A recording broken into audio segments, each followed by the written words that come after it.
ესე იგი ვაჯილდოთ ჩვენ ყველაზე მცირედლოვან მონაწილეს 10 წლის ელენეს, რომელმაც შეძლო და დიდ გოგოებს ძალიან სერიოზული წინააღმდეგობა გაუწია.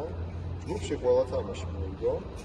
შემდეგ მეოთხედფინალიც დამაჯერებლად გაიმარჯვა.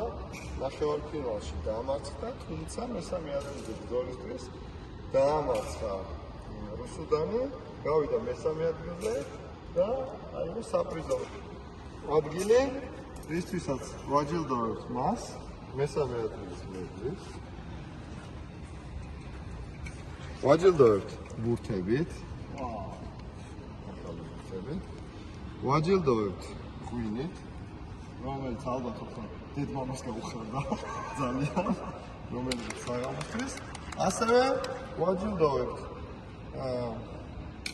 მაღაზიის ვაუჩერით და უსურვებთ წარმატებებს შემდეგ შეჯიბრებებში.